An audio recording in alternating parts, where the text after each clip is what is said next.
Estamos nuevamente en un programa más de Domingo en Línea. Soy Axa Martínez junto a mi esposo Juan Pablo Mardones y los queremos invitar para que usted se pueda conectar y pueda también disfrutar de este programa especial dedicado a nuestro Señor.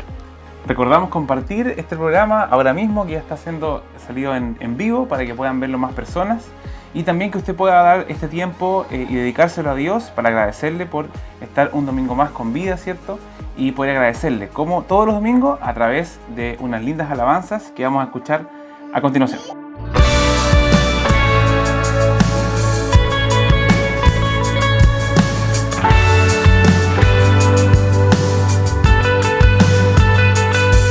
A veces en la jornada yo me pierdo en mi error. Aunque parezca débil, es por ti que fuerte soy. La historia no ha acabado, apenas comenzó. Mi padre me define, mis fracasos olvidó. Mi padre me define, mis fracasos olvidó. Rinde tu pesar, aquí en su hogar. La vergüenza huyó, nunca más regresó. En la casa del Padre estás.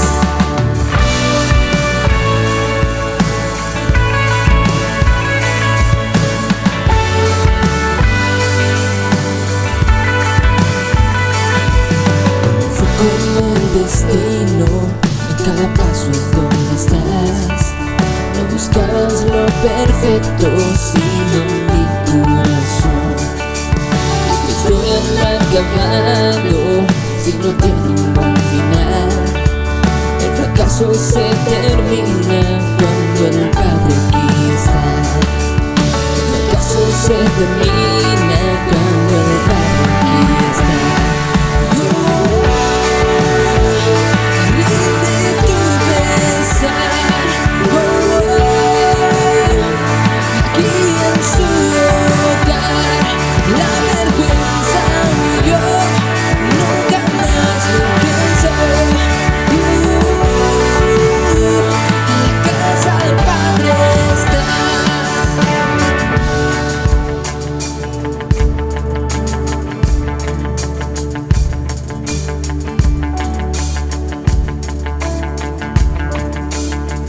Promejos regresará, débiles vencerá. Se mueve el amor cuando el Padre aquí está. La prisión se abrirá, lo muerto vivirá. Se mueve el amor cuando el Padre aquí está. Milagros sucederán, los que dudan creerán. Su amor obrando está en esta habitación. Las fuerzas están cayendo, fortaleza está cubriendo. El Padre y su amor llenan esta habitación. El Padre y su amor llenan esta habitación. Rinde tu pesar, aquí en su hogar. La vergüenza huyó, nunca más regresó. En la casa del Padre estás. Rinde tu pesar, aquí en su hogar. La vergüenza huyó, nunca más regresó. En la casa del Padre estás.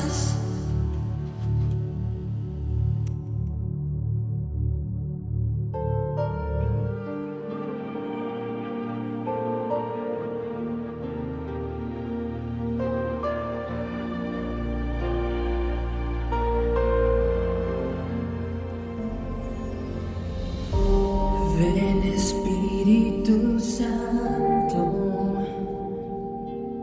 ven, tócame, abrázame. Tu presencia es lo que necesito, mi precioso amigo, Para adorarte, levanto mis manos. entrego a ti mi corazón. Y aunque tenga fallas, Me amas, me amas, y no teniendo nada, me amas, me amas. Jesús se entregó por amor en aquella cruz, cargó un gran peso en mi lugar, llevó sobre sí mi dolor. Jesús se entregó por amor en aquella cruz, cargó un gran peso en mi lugar, llevó sobre sí mi dolor. Jesús,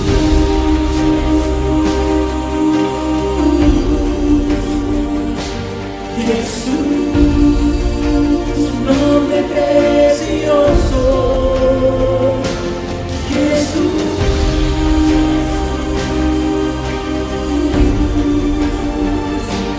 Jesús, nombre precioso.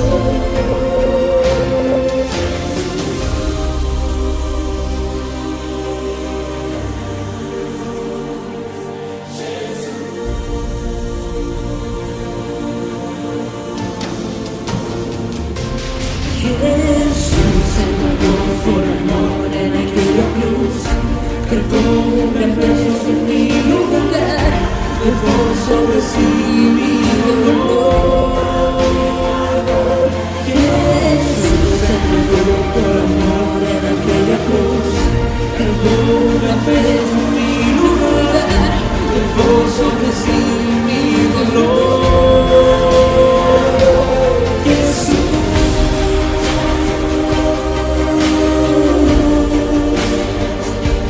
Jesús, nombre precioso. Jesús, nombre precioso.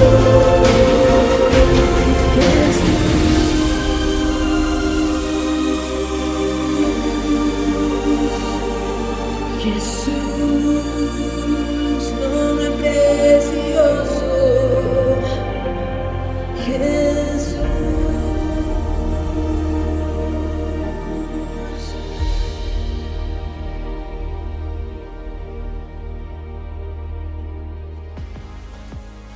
Hemos escuchado unas lindas alabanzas a nuestro Señor. Espero que usted también haya podido alabar desde su casa.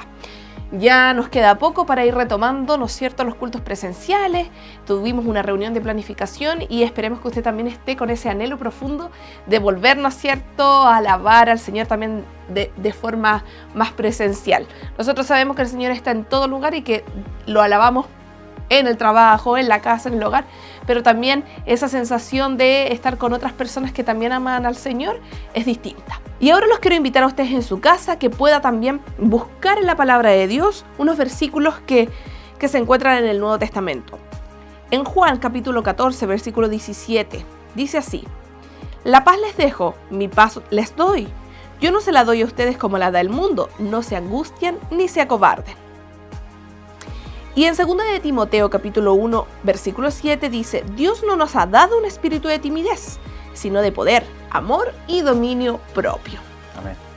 Sabemos, hermanos, que Dios nos habla de paz, Jesús nos habló de paz, y no solamente de ausencia de conflicto bélico o de guerra, sino que también una paz espiritual que solamente Él puede entregar. Amén. Sabemos que hemos tenido momentos que a veces con menos complicaciones, menos pruebas, y nosotros quizás los asociamos a como que estamos viviendo un momento de paz, que efectivamente es así, pero hay que acordarse que Dios nos entrega paz en medio de las tribulaciones, en medio de las pruebas.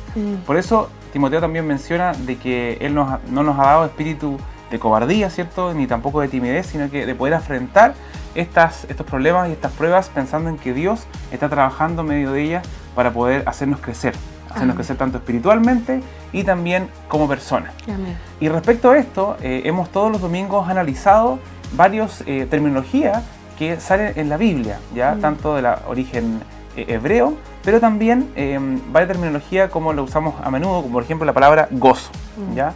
Siempre ocupamos el gozo para poder referirnos a cuando una situación dentro del ámbito cristiano, ¿cierto?, nos produce alegría, cuando se convierte algún hermano que no conoce a Cristo, y eso nos produce un profundo gozo.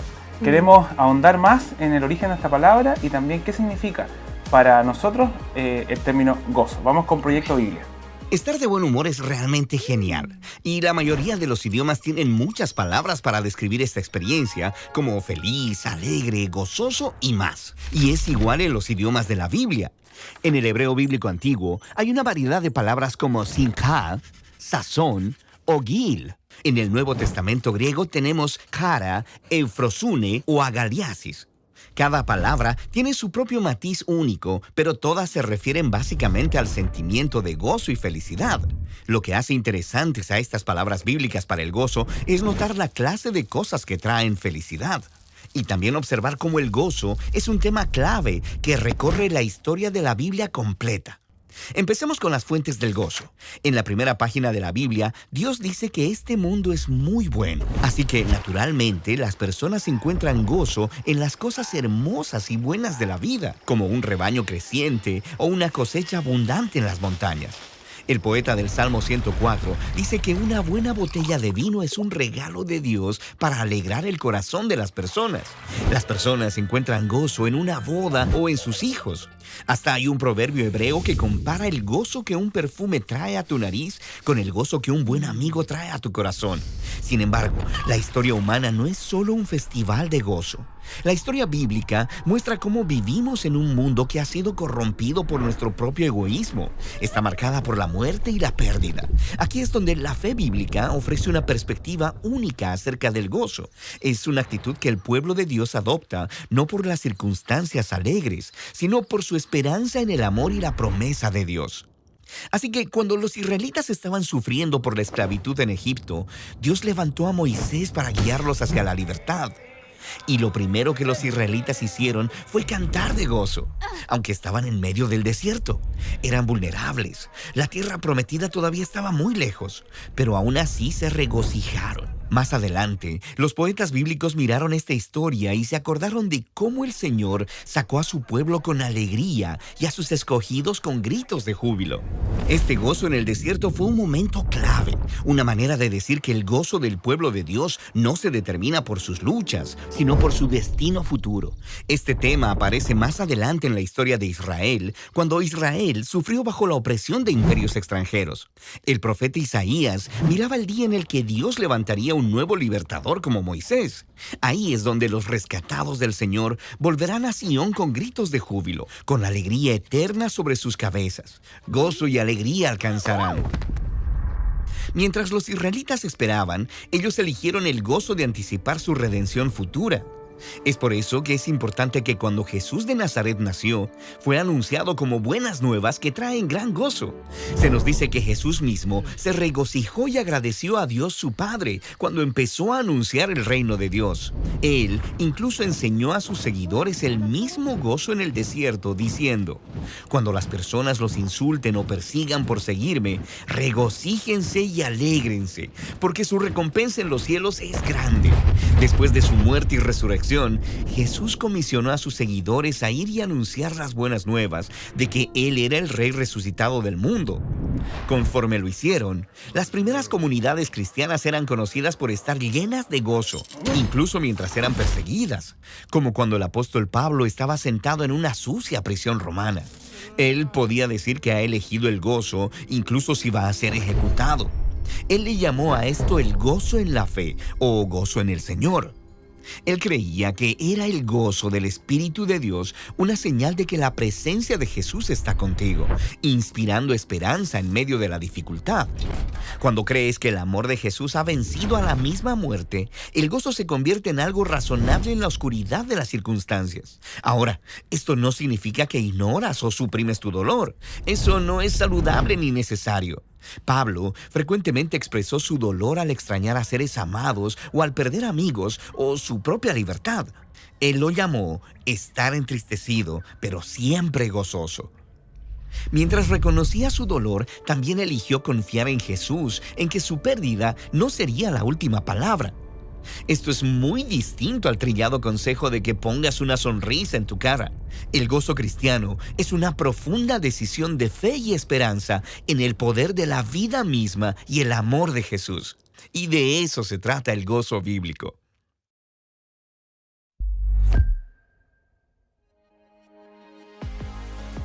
Hemos sido bendecidos también con esta nueva palabra, ¿no es cierto?, que nos deja bien en claro, ¿no es cierto?, el gozo del Señor también en nuestra vida.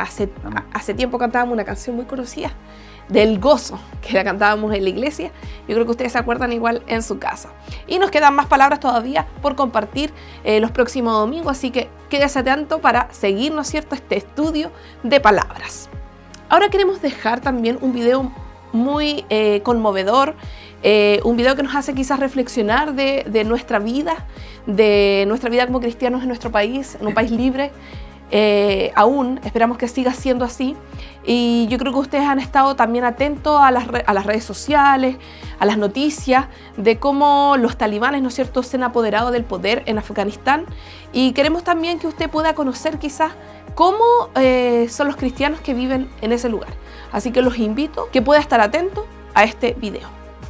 La República Islámica de Afganistán no reconoce a ningún ciudadano afgano como cristiano, ni a los ciudadanos del país se les permite legalmente convertirse al cristianismo. La conversión es vista como apostasía y motivo de vergüenza para la familia y la comunidad. Por lo tanto, los nuevos convertidos al cristianismo deben practicar su fe en el más absoluto secreto. Pero el cristianismo es antiguo en el país. De acuerdo con los Hechos de los Apóstoles, judíos étnicos y conversos al judaísmo del Imperio Parto, que incluía partes del oeste de Afganistán, estuvieron presentes en el Pentecostés. Se cree que los apóstoles Tomás y Bartolomé fueron asignados a Partia. Algunos documentos antiguos sugieren que el apóstol Tomás predicó en Bactri, que hoy es el norte de Afganistán. Un escritor cristiano de finales del siglo II habla de cristianos a través de Media, Partia y Bactria, y según Tertuliano, ya había una importante cantidad de obispados dentro del imperio persa a principios del siglo III. Algunos registros indican que después del año 200 había en el territorio congregaciones cristianas que pertenecían a la iglesia nestoriana. En el siglo VIII, un gobernante cristiano se convirtió al Islam, llevando al cristianismo hasta un punto de posible extinción. En el siglo XVII, comerciantes armenios llegaron a Kabul. Y con el tiempo, una pequeña comunidad cristiana se desarrolló, pero fue forzada a abandonar el país en 1871. Los intentos en la construcción de una iglesia protestante en Kabul llegaron a su fin en 1973. La historia reciente de Afganistán ha estado llena de dificultades. En 1979, el ejército soviético invadió e implantó un gobierno comunista. Las últimas tropas soviéticas salieron del país en 1989, y el movimiento de los yihadistas, apoyado por Estados Unidos y Pakistán para derrocar al gobernante afgano colocado por los soviéticos, desencadenó una devastadora guerra civil. En 1996, los talibanes asumieron el control del país e impusieron una dura línea del Islam, hasta 2001, cuando fueron expulsados del poder por la invasión militar liderada por Estados Unidos tras los atentados del 11 de septiembre. En 2004, el país adoptó una nueva constitución. Luego, Hamid Karzai ganó las elecciones presidenciales y en 2005 se realizaron las primeras elecciones parlamentarias en más de 30 años. Pero la situación en el país hoy no es fácil. El tráfico de drogas está creciendo. En comparación con el trigo, los agricultores pueden ganar 11 veces la cantidad de dinero con la producción de amapola. En consecuencia, el comercio del opio representa alrededor del 15% del equivalente del Producto Interno Bruto lícito del país. Los talibanes están fuertemente involucrados en la producción de drogas. Se estima que del 70% al 80% de todas las ganancias de tráfico ilícito terminan en los bolsillos del talibán. Por otro lado, los gobiernos extranjeros no confían en el país y la economía es una de las más pobres del mundo. El país no tiene salida al mar, la infraestructura vial es muy deficiente y la fragmentación política y social acentúan los problemas económicos del país. Más del 50% de los afganos tienen menos de 20 años de edad y el alto crecimiento de la población solo agrava los problemas.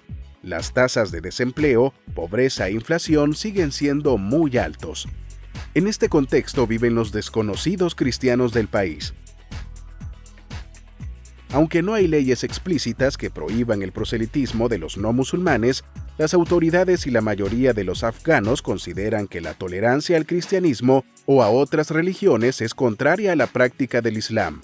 Los musulmanes que se convierten al cristianismo están sujetos a la presión social y oficial, que puede conducir a la muerte, el encarcelamiento o a la confiscación de sus propiedades. La Biblia no es permitida y los símbolos cristianos están restringidos rotundamente. A pesar de las restricciones legales, muchas fuentes afirman que hay una iglesia cristiana subterránea secreta. Fuentes del gobierno de los Estados Unidos han declarado que las estimaciones del tamaño de este grupo varían entre 500 y las 8,000 personas. Sin embargo, las estimaciones del tamaño de la comunidad cristiana en este territorio no son confiables. Debido al ambiente hostil, los cristianos afganos practican su fe en secreto, prácticamente todos dentro de sus hogares. Una de las formas de conocer la situación de la iglesia en el país es a través de los afganos que huyen. Actualmente existen comunidades cristianas con inmigrantes afganos en la India, los Estados Unidos, el Reino Unido, Canadá, Austria, Finlandia y Alemania. No existen denominaciones en Afganistán. Puertas Abiertas registra la presencia de seguidores de Cristo individuales y pequeños grupos de cristianos, pero ninguna iglesia organizada, ni extranjera ni nacional. Obviamente los misioneros cristianos no están permitidos y los que entran deben hacerlo en la clandestinidad. Debido a todos estos factores, Afganistán ha ascendido en la lista mundial de persecución de Puertas Abiertas hasta alcanzar el puesto número 2, solo superado por Corea del Norte. Ser cristiano en Afganistán significa ser valiente. Cuando una persona nace en Afganistán, ya es considerado musulmán, así que la conversión es un acto de rebeldía absoluta. ¿Cómo viven los cristianos en Afganistán? ¿En qué creen? ¿Cuál es su doctrina? ¿Qué Biblia tienen y cómo la estudian? ¿Cómo se reúnen?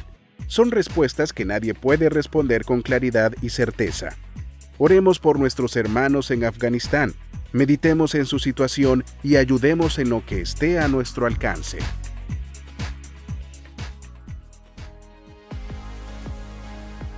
Tal como hemos ido viendo estos últimos domingos, donde nos muestran otras realidades, ¿cierto? A través de testimonio, a través de videos, hemos podido conectarnos con realidades que no siempre están muy cercanas a nosotros. Queremos en este momento poder orar, invitarlo a que podamos cerrar los ojos, ¿cierto? Y agradecerle al Señor por nuestra vida, por nuestra salud y también por lo que tenemos y la oportunidad de aprender de las cosas malas y las cosas buenas.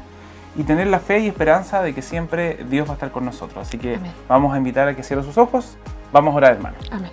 Amado Señor, es usted el dador de la vida, Señor. Es usted el dador de este inmenso regalo que es poder conocerle, Señor, y también poder compartirlo con los demás, Padre. Agradecemos, Señor, porque alguna vez fuimos recogidos por usted, fuimos confrontados con la verdad, Señor, confrontados con la vida de usted. Y queremos agradecerle profundamente porque se nos ha revelado una verdad, Señor, que ahora somos responsables de poder compartir y también poder vivirla, Señor. Poder vivirla a través de nuestras vidas, a través de nuestra familia, Señor, y a través de nuestra crianza a nuestros hijos y de la comunión de los hermanos, Señor. En esta hora queremos agradecerle también, Padre, porque en el país que vivimos, Señor, se permite una libertad de culto, se permite, Señor, poder alabarle, poder comunicar, Señor, su palabra a otras personas sin tener miedo a ser perseguidos, Señor, ser asesinados, Señor. Oramos por la gente en Afganistán, Señor, oramos por la gente en Siria, oramos por la gente que ha sido perseguida, Señor, tanto cristianos como no cristianos, Padre, que a veces por no compartir un pensamiento, una ideología, son asesinados, son maltratados, Señor, y su evangelio, Padre, promueve la paz de poder llegar con amor, Señor, de llegar con cariño, Padre, a través de su palabra y el sacrificio que hizo usted alguna vez en la cruz, Señor. Amén. Queremos orar, Señor, por esta vuelta también a los cultos presenciales, Señor. Queremos que tú respaldes toda decisión. Queremos que protejas, Señor, la salud. Queremos también, Señor, nosotros ser obedientes con lo que tenemos que hacer para poder cuidarnos, Padre. Y sabemos que tú respaldarás toda protección, Señor, toda también cuidado que tengamos que tener. Bendecimos este culto, bendecimos también tu palabra, Señor, que va a ser impartida en un rato más, Padre. Y queremos agradecerte por esta compañía hasta el día de hoy, Señor, porque hasta aquí nos has ayudado y levantado en cada momento, Padre. En el nombre de Jesús, amén, y amén. Amén. Y ahora queremos dejarlos con la palabra del Señor a cargo del pastor Carlos Martínez, después también de escuchar estas lindas alabanzas.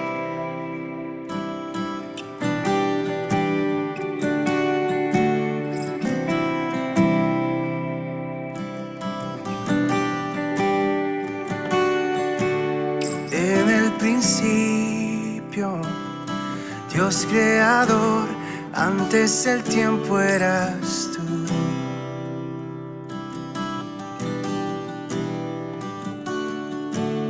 En las tinieblas tu voz escuchó, con ella creaste la luz. Con solo hablar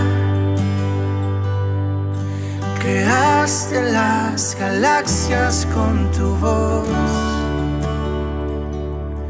y tu aliento a los planetas forma dio. Si los cielos te adoran, yo también puedo ver tu corazón en la creación. Las estrellas son señales de tu amor. Si la tierra te alaba, yo también.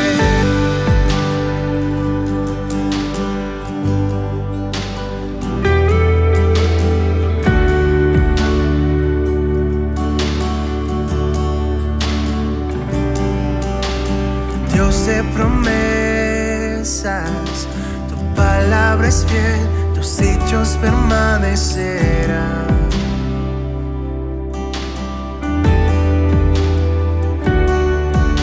Cuando abres tu boca, la vida y la ciencia siempre tu voz seguirá. Oh, con solo hablar le diste vida a todo alrededor. Creaste cada especie en su esplendor. Si ellos muestran quién tú eres, yo también puedo ver tu corazón en la creación.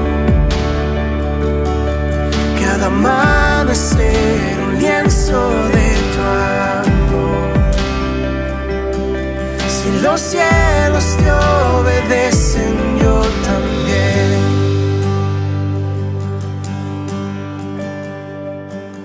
Yo también.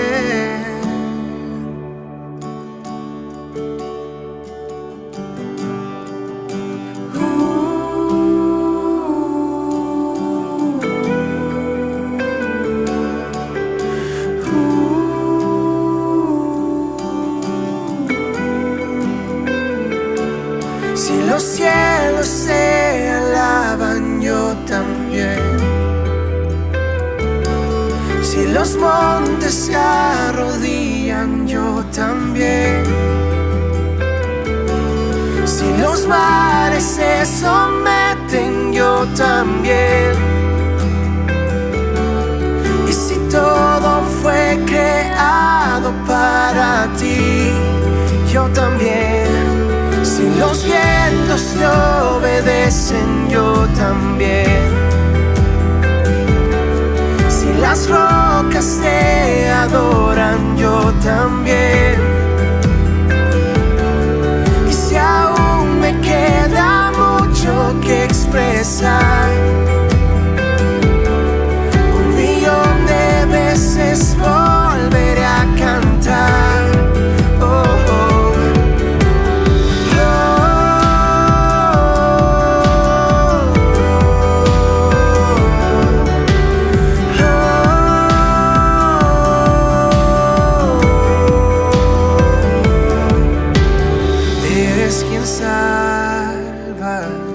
Viniste por mí, peleaste por mi corazón.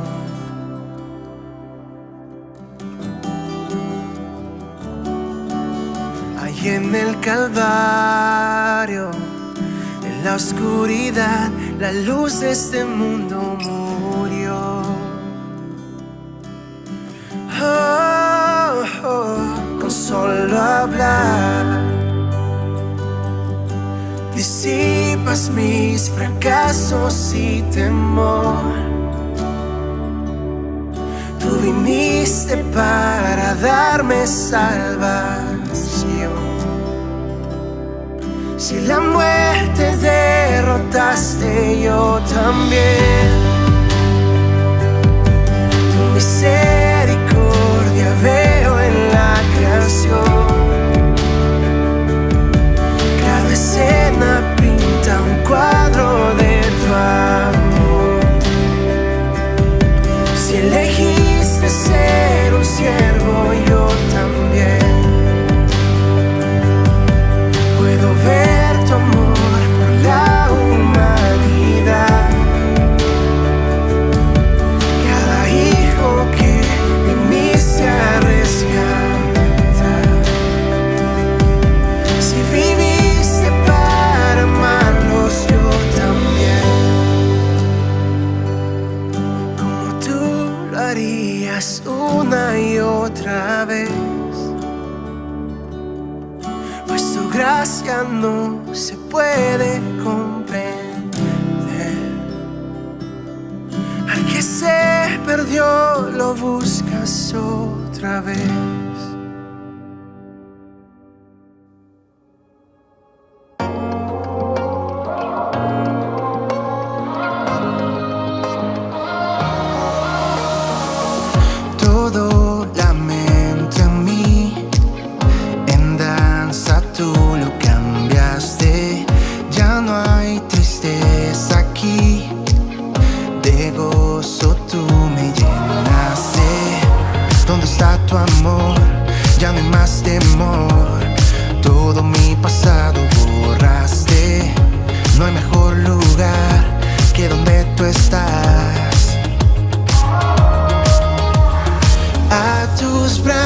Siempre correré, tú estás a mi lado, de tu mano yo caminaré, tú estás a mi lado.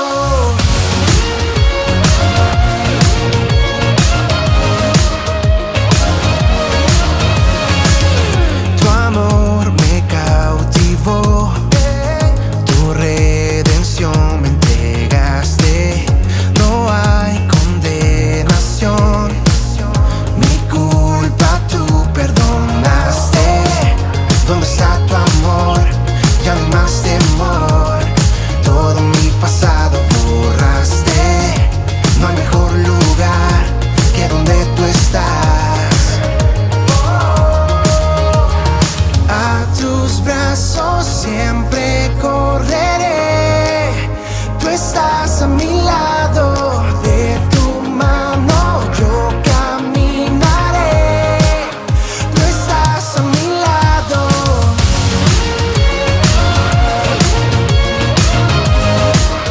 Tú estás a mi lado.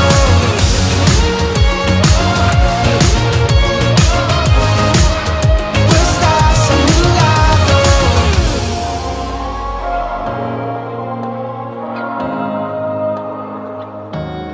En tu verdad puedo confiar, sé que tu amor jamás me dejará. En ti, Jesús, está mi lugar, en tu presencia tengo libertad. En tu verdad puedo confiar, sé que tu amor jamás me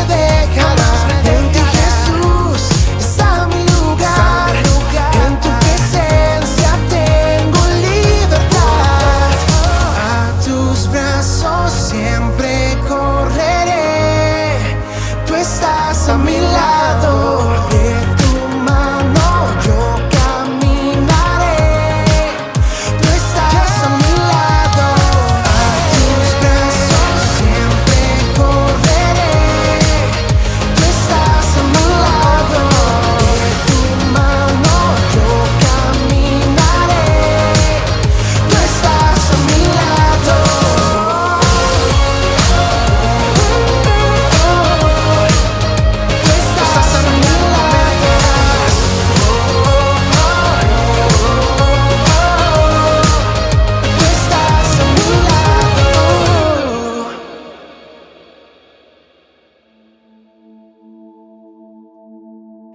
Que la paz y la bendición de Dios sea con cada uno de mis hermanos.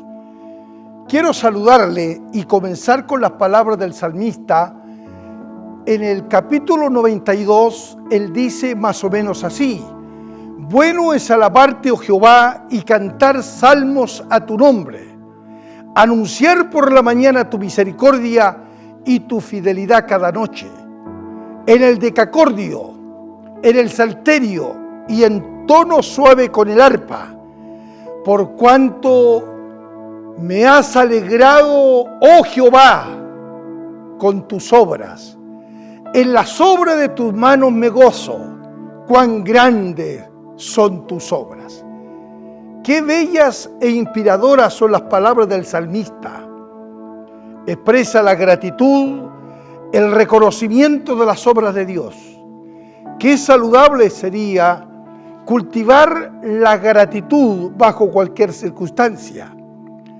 El salmista vivió bajo situaciones diversas, persecución, su propio pecado le trajo muchas complicaciones en sus emociones, en su cuerpo físico. Sin embargo, siempre tuvo una actitud positiva de exaltar a Dios y de reconocer a Dios como su Señor. Y hay lindas y hermosas expresiones en los salmos, aún en medio de las diversas situaciones. La enseñanza que compartí últimamente la llamé cómo evitar las caídas y compartí varias recomendaciones para evitar sucumbir ante la tentación, reconociendo lo que dice el apóstol San Pablo, que no nos ha sobrevenido ninguna tentación que no sea humana, más fiel es Dios, que no dejará ser tentado más allá de lo que podemos resistir. Recuerdo haber citado o recitado al comenzar la enseñanza esas palabras del apóstol Judas cuando declara: y aquel que es poderoso para guardarnos sin caída y presentarnos sin mancha delante de su gloria con gran alegría. Dios es poderoso para preservar nuestra vida y que nuestra vida pueda ser un deleite permanente al Señor. Pero sin embargo, de los albores de la historia reconocemos la fragilidad humana. Y el hombre y la mujer ha usado su libre albedrío para quebrantar la ley de Dios. Por eso que las recomendaciones dadas eran muy oportunas. Quien no tuvo la ocasión de participar de ese servicio y de la enseñanza propiamente tal, les motivo a escuchar y buscar el link en YouTube y de esa manera poder ser edificado en la enseñanza. ¿Por qué le recomiendo aquello? Porque lo que he de compartir en el día de hoy tiene en igual manera mucha relación. Quiero compartir acerca de los beneficios de la prueba. Ser probado tiene beneficios desde la óptica bíblica. Y es por esa razón que vamos a estar compartiendo algunos pensamientos. Y quiero comenzar diciendo que la adversidad, el infortunio, las calamidades, los problemas y la aflicción son parte de la vida. Cada una de estas palabras que acabo de expresarle, cada una de estas palabras definen circunstancias difíciles. Pero en las circunstancias difíciles, nuestra fe es probada. Y no solamente nuestra fe es probada, sino que aprendemos a depender de Dios. Aprendemos a depender de Dios. El enemigo está usando diversas tácticas, y las tácticas que está usando el enemigo con el hombre de hoy es posible que sean diferentes a las que experimentaron nuestros antepasados. Sin embargo, el diablo sigue siendo mentiroso y su plan de engaño sigue siendo el mismo. Pero las fuerzas de maldad se manifiestan en otras maneras. Pero sin embargo, en igual forma, el enemigo sigue trabajando. Pero Dios quiere trabajar en nuestros corazones. Y Dios quiere obrar de tal manera que nosotros podamos sacar saldos positivos en medio de las luchas. ¿Cómo conseguirlo? El deseo de Dios es que nosotros cultivemos una fe perseverante en medio de las luchas y las vicisitudes que nosotros podamos enfrentar.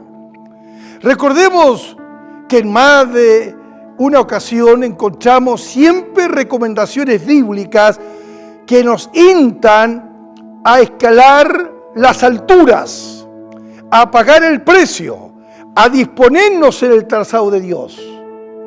El Hijo de Dios a veces comparado con el águila. Las palabras del profeta Isaías son oportunas recitarlas. Los muchachos se fatigan y se cansan, los jóvenes flaquean y caen. Pero los que esperan en Jehová tendrán nuevas fuerzas, levantarán alas como las águilas, correrán y no se cansarán, caminarán y no se fatigarán. El águila tiene características que asemejan al cristiano obediente, al cristiano que aspira a subir a un nivel o a una estatura espiritual mayor. El águila, cuando se acerca a la tormenta, el águila no huye de la tormenta como otras aves, sino abre sus poderosas alas y se remonta a las alturas y aprovecha el flujo, la fuerza del viento, la fuerza de la tormenta para remontarse a alturas mayores. Y sabe, apreciado hermano, eso es lo que Dios quiere hacer con nosotros. Dios quiere trabajar de tal manera que nosotros podamos ser capaces de caminar en la adversidad dando honor y gloria a Él. Y quisiera leer una palabra que tiene mucho que ver con lo que he considerado como título, los beneficios de la prueba. En el capítulo 1 de Santiago, la Biblia dice: hermanos míos, tened por sumo gozo cuando os halléis en diversas pruebas, sabiendo que la prueba de vuestra fe produce paciencia. El apóstol Santiago comienza diciendo: hermanos míos. Y en esta corta epístola me di el tiempo de leerla cuidadosamente y encontré 14 veces las palabras hermanos míos, amados hermanos, hermanos. En otras palabras, el lenguaje afectuoso e íntimo del escritor hacia los hermanos que dirige la carta, que eran los hermanos que estaban siendo perseguidos. Y dice: hermanos míos, hermanos míos. tened por sumo gozo cuando os halléis en diversas pruebas. Tened gozo cuando os halléis en diversas pruebas. Esto puede parecer chocante, incomprensible. Esto puede que no sea comprendido. Tened gozo y mucho gozo, tened sumo gozo cuando os halléis en diversas pruebas. Perder un ser querido es una prueba seria, grande. Perder el empleo, que una enfermedad se prolongue en el tiempo, un conflicto irresuelto al interior de la familia, y tener gozo y gozarse por una situación de esa naturaleza, eso no es comprendido por muchas personas. Eso confunde a las personas. Sin embargo, así lo declara el pasaje. Ahora, Santiago no está diciendo que debemos desear las pruebas.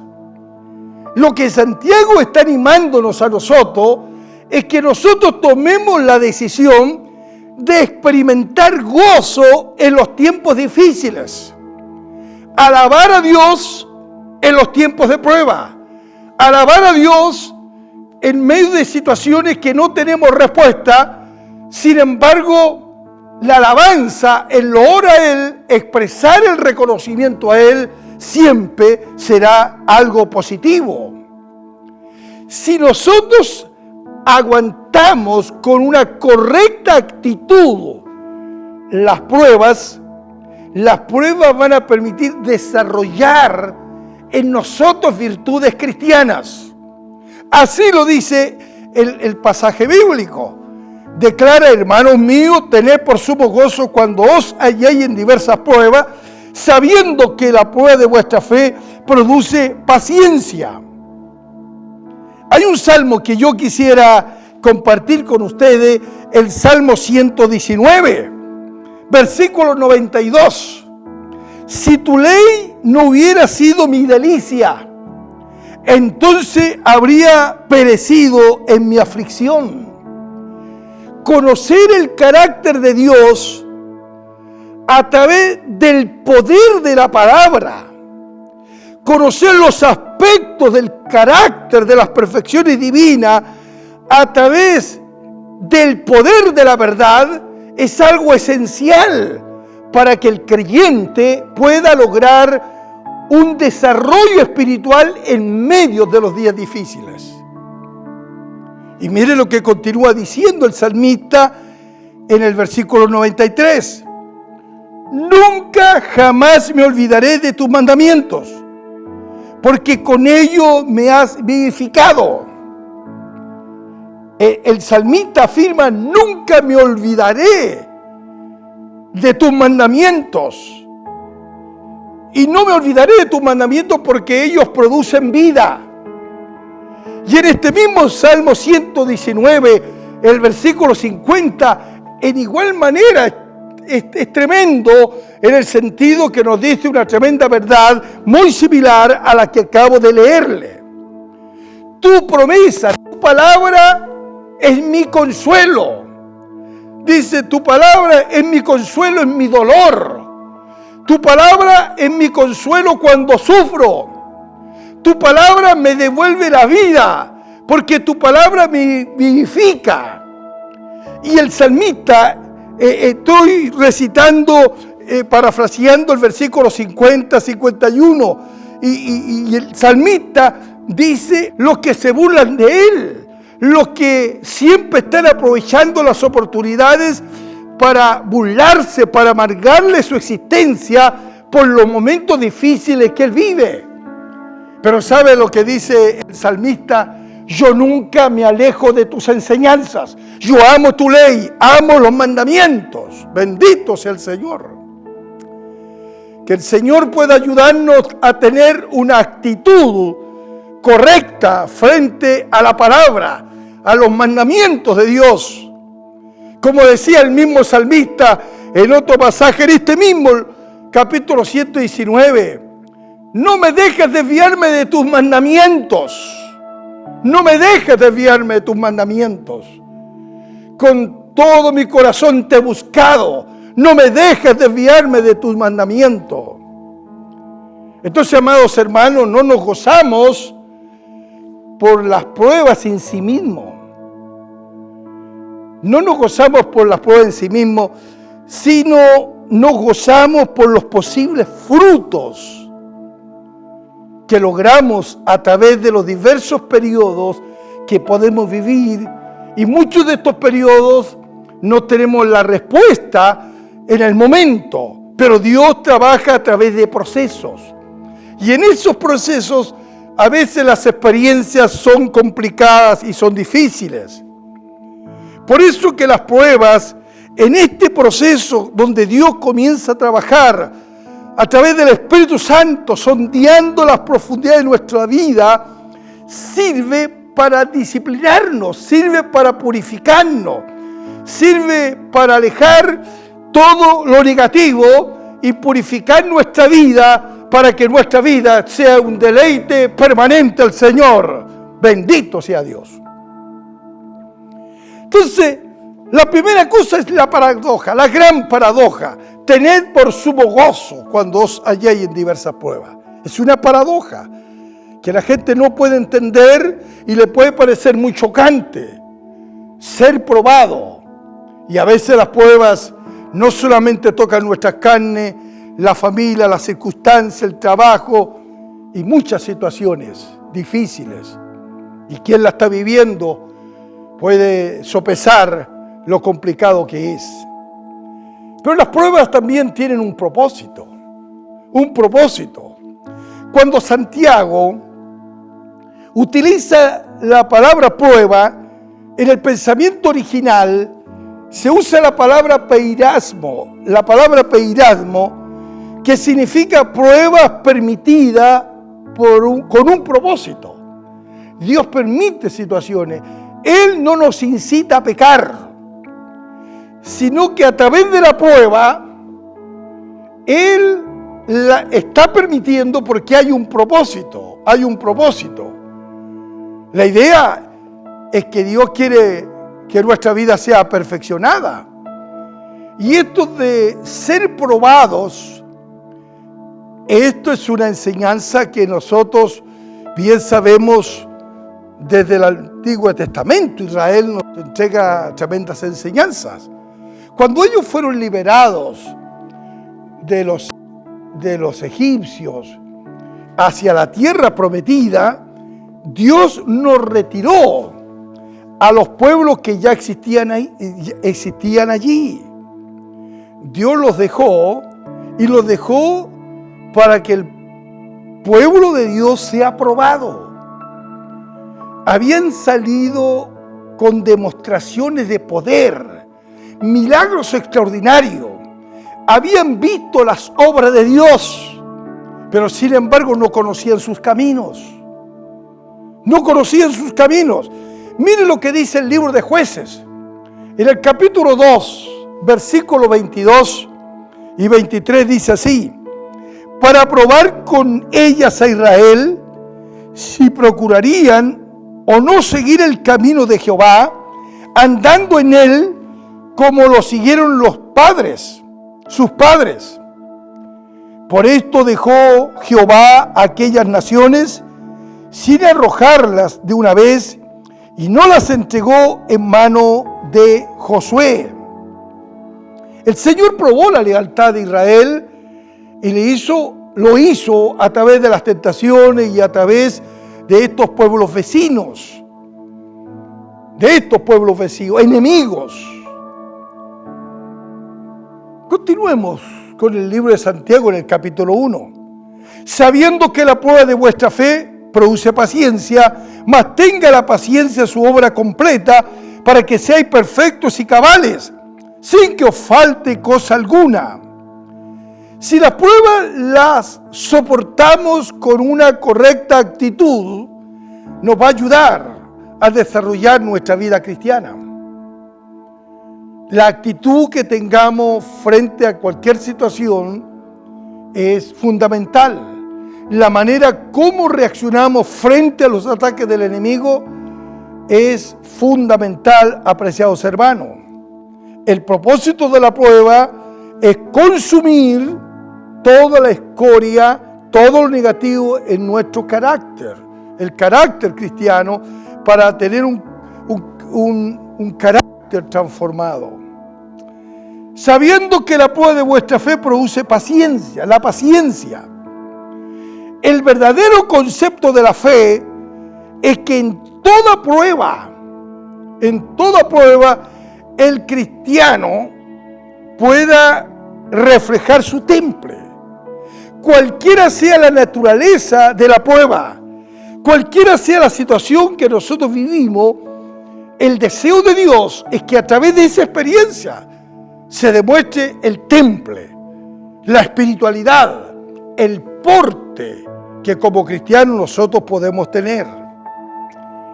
La palabra paciencia viene de una palabra hipumone en el pensamiento original y no es simplemente la capacidad de resistir las pruebas, de resistir las tribulaciones, sino que esta palabra significa la capacidad para obtener el aprendizaje que el Señor quiere darnos. En otras palabras, no solo en resistencia, sino en la manera cómo convertimos la prueba en una lección aprendida, en un aprendizaje. En otras palabras, que la experiencia de vida glorifique a Dios, que Dios sea exaltado y Dios reciba el tributo, el reconocimiento precisamente por la actitud que nosotros pudimos haber pasado. Los paganos quedaban asombrados con los cristianos en la época de persecución, en los tiempos donde la iglesia era perseguida en los primeros años. En la actualidad, en igual manera, la iglesia de Cristo en algunas áreas del mundo está siendo perseguida. Y muchos mantienen una fe incólume en Jesucristo, a pesar de esta situación tan complicada, de ser amenazados de muerte. El cristianismo como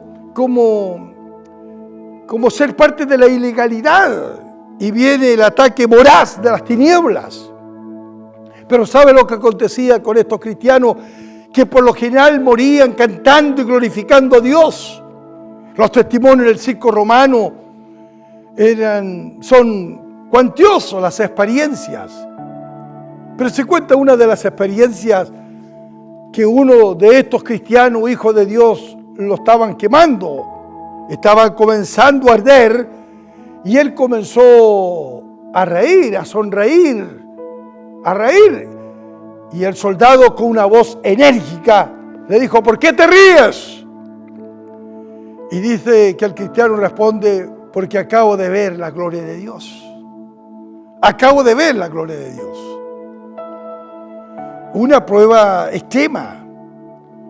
Una prueba donde la vida está siendo puesta en juego. Sin embargo, la actitud es una actitud que glorifica a Dios, porque la prueba nos hace recibir fortaleza y de esa manera vencemos las batallas.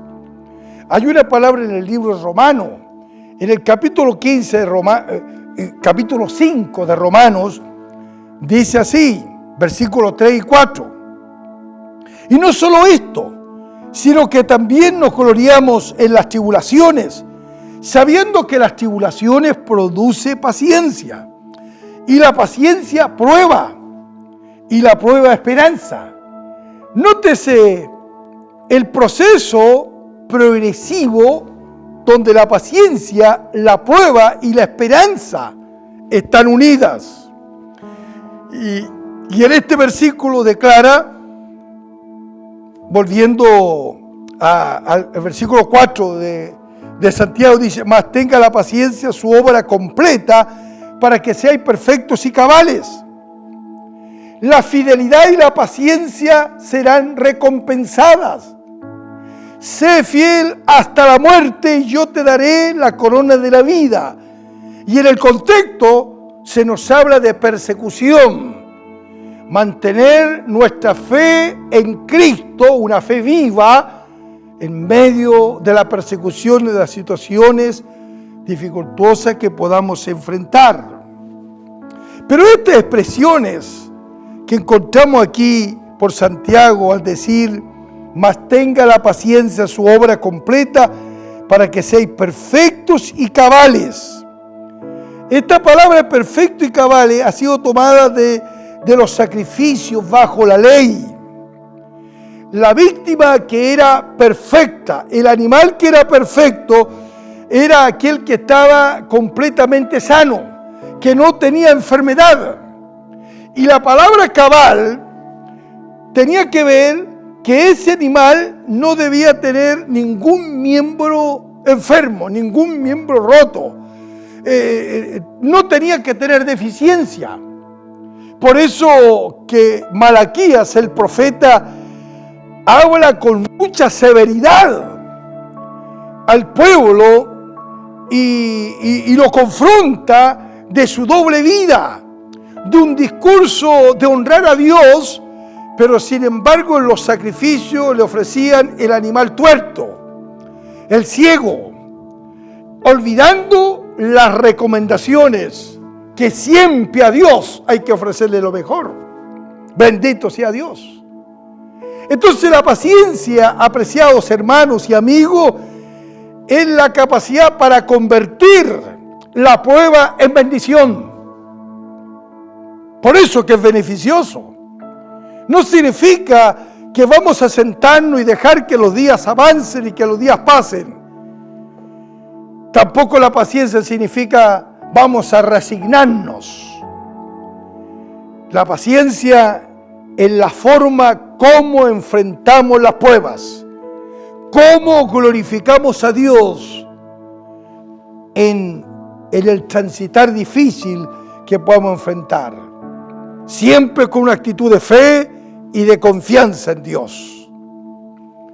Y termino leyendo un par de versículos, un par de pasajes del libro de Pedro o Primera de Pedro. En el capítulo 4, versículos 12 y 13, se nos habla del fuego de la prueba. Dice a la letra las siguientes palabras: amados, no os sorprendáis del fuego de prueba que os ha sobrevenido como si alguna cosa extraña os aconteciese. Nótese lo que dice el apóstol Pedro. Está escribiendo a una iglesia perseguida. Y él dice: no os sorprendáis, no se preocupen como si alguna cosa extraña os aconteciese, sino gozaos por cuanto sois participantes de los padecimientos de Cristo, para que también en la revelación de su gloria os gocéis con gran alegría. Las pruebas sirven para demostrar nuestra sincera fe en Cristo Jesús, en la obra de Dios.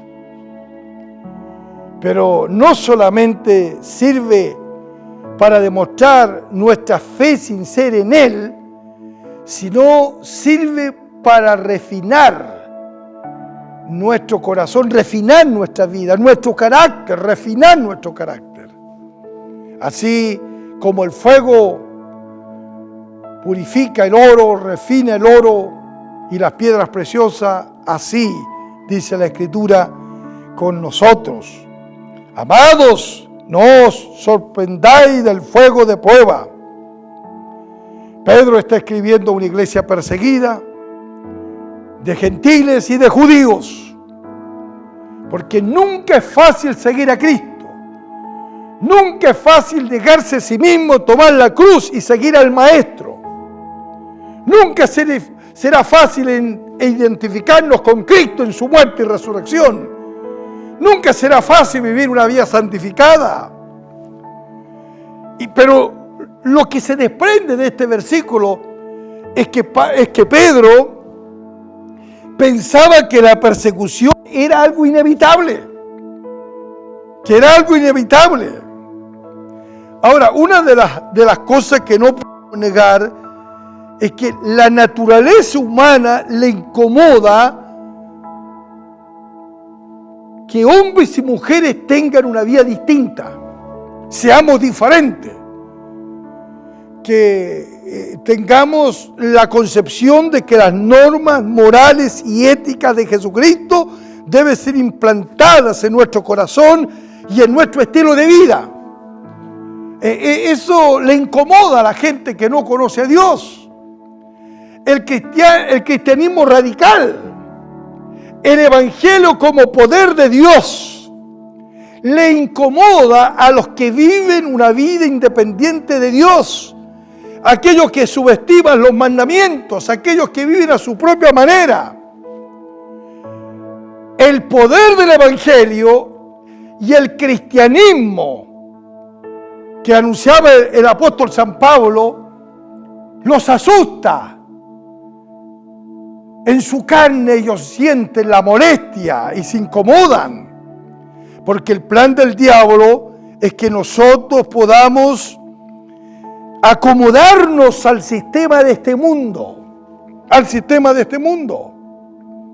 Personas que tienen su preparación académica, personas que tienen muchos estudios, pero sin embargo, cuando tienen que aceptar o tienen que tener una actitud más tolerante y más receptiva a quienes no piensan como ellos, y sobre todo en relación al cristianismo, les incomoda. Pero el cristianismo sustenta valores absolutos. Seguir a Cristo es totalmente diferente. Seguir a Cristo demanda que nuestra vida pueda ser una vida que emule, que imite las enseñanzas del Señor Jesucristo. El apóstol Pedro pensaba que la persecución tenía dos sentidos: la disposición para sufrir por Cristo y su evangelio. Estos creyentes que tienen la disposición de sufrir, de no transar el mensaje, de sufrir por Cristo y de sacrificarse por las verdades divinas. Y Dios nos ayude a nosotros, hermanos, que a veces la vida en estas áreas del mundo es tan diferente en violencia, en persecución. Es cierto que abiertamente en los días actuales ha habido un ataque a la mente, a las ideas, a la filosofía cristiana. Ideologías perversas, anti-Dios, anti-Biblia, anti-moral, están resurgiendo como una avalancha pecaminosa, no solamente en nuestra nación, sino en el mundo entero.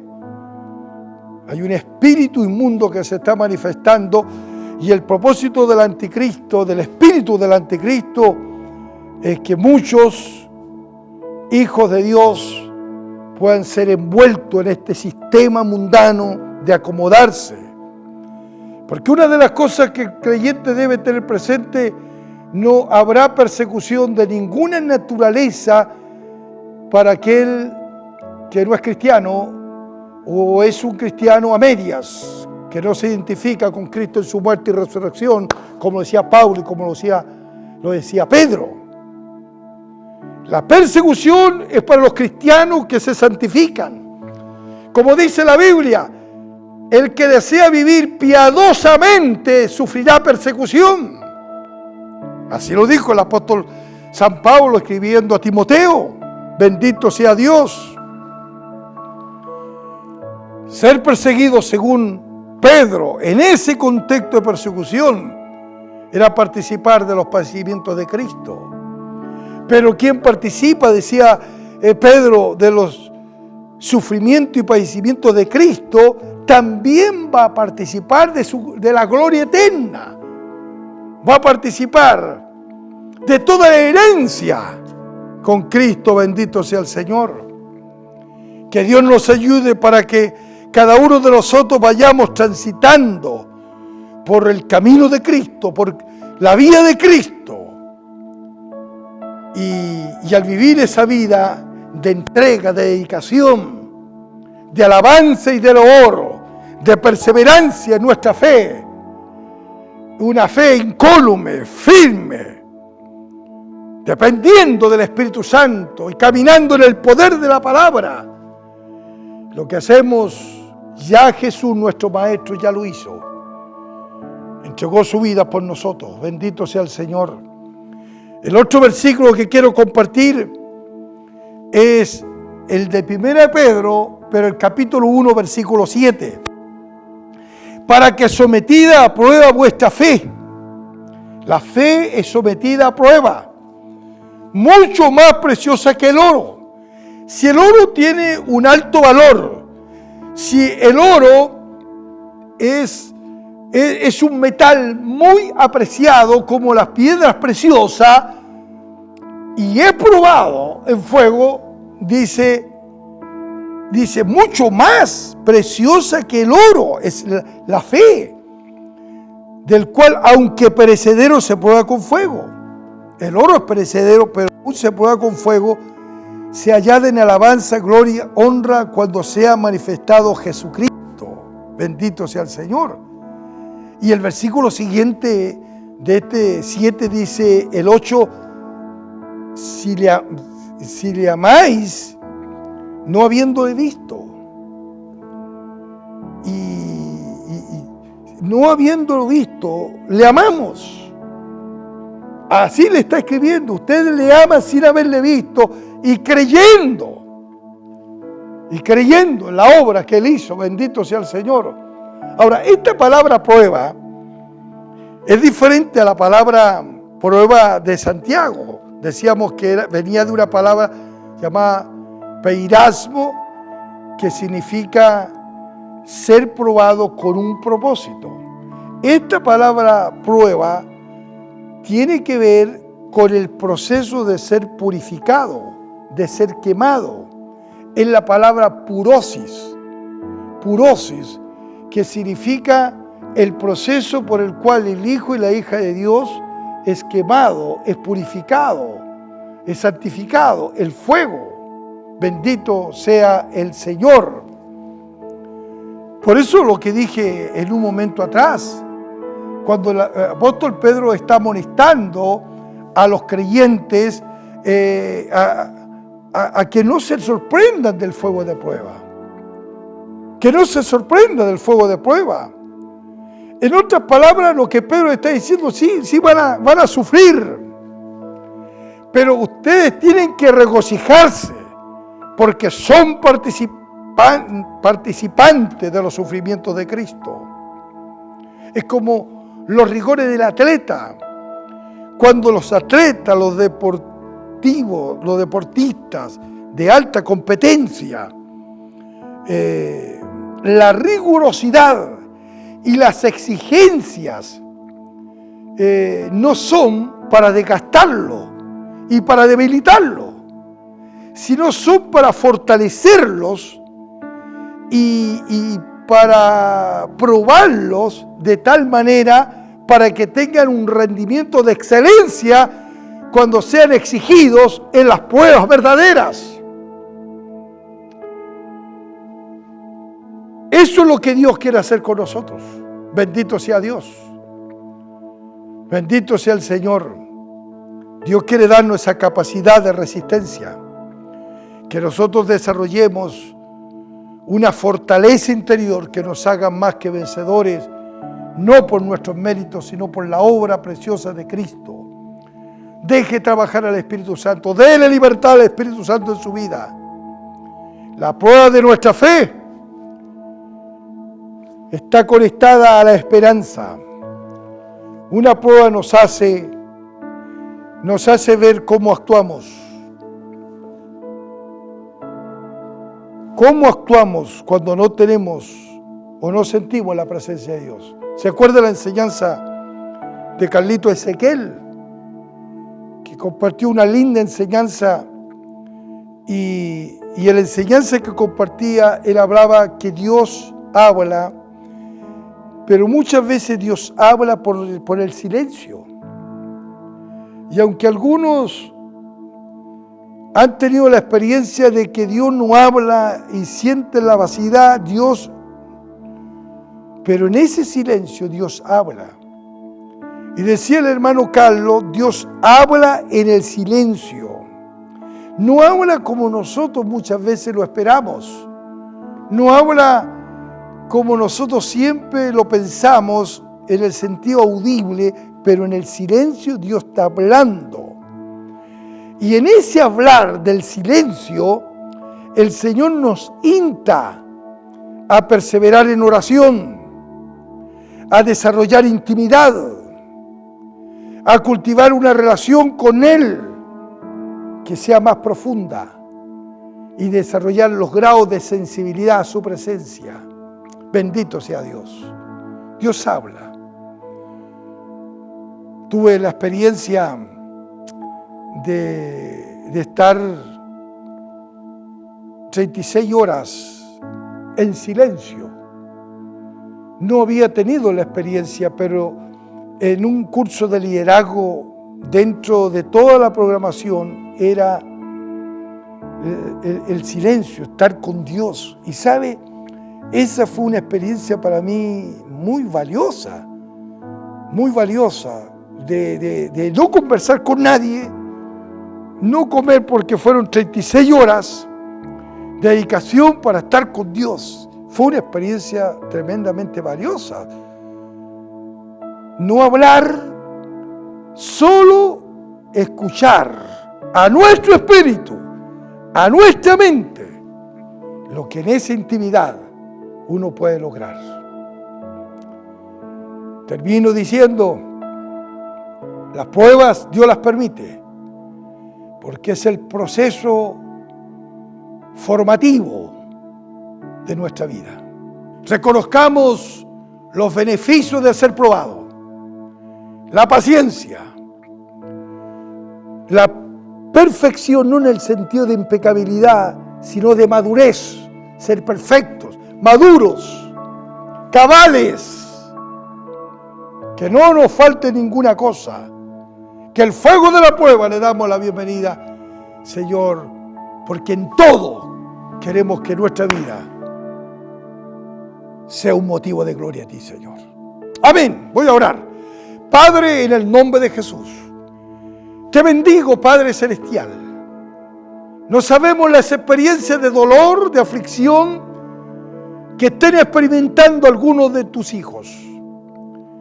Señor eterno, haznos vencedores en todo tipo de proceso.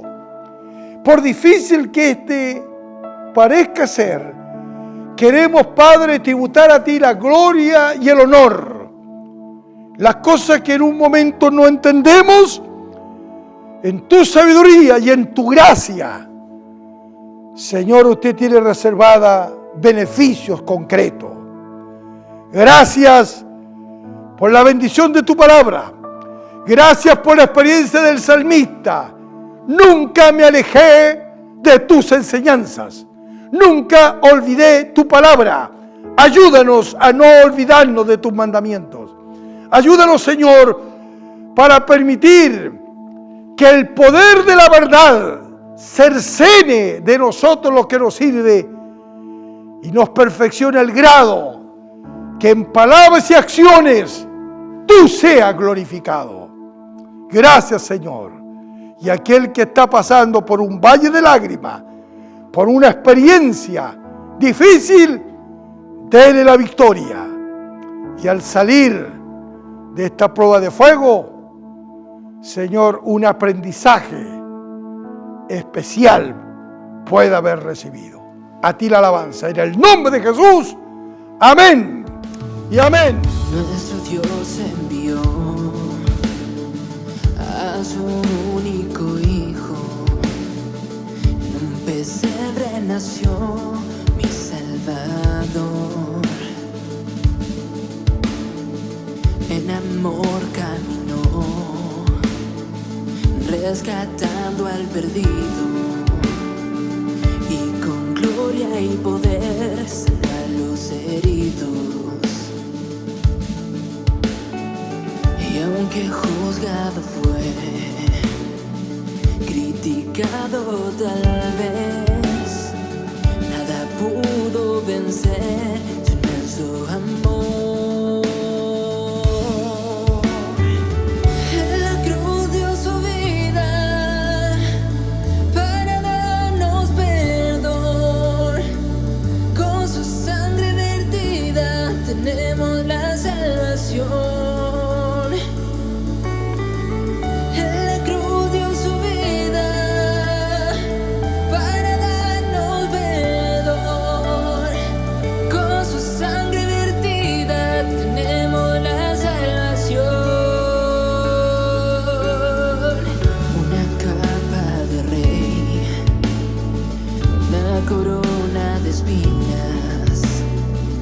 Desgarraban su piel con fuertes heridas, y a la cruz él subió, el velo se rasgó y pudo vencer, pues resucitó.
Con su sangre vertida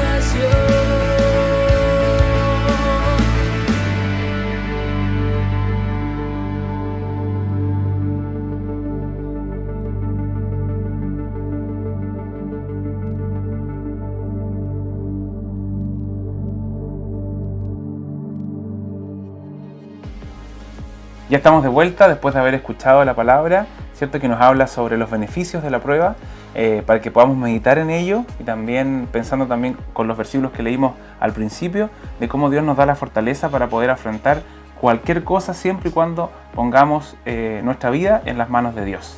También escuchamos una linda alabanza, ¿cierto? La cual nos conecta con Dios y también nos hace agradecerle por todo su amor que nos entrega al día a día. Amén. Y queremos ahora ir finalizando este programa. Espero que usted haya sido bendecido. No se olvide compartir este programa si no lo hizo al comienzo o con aquellos que no le conocen.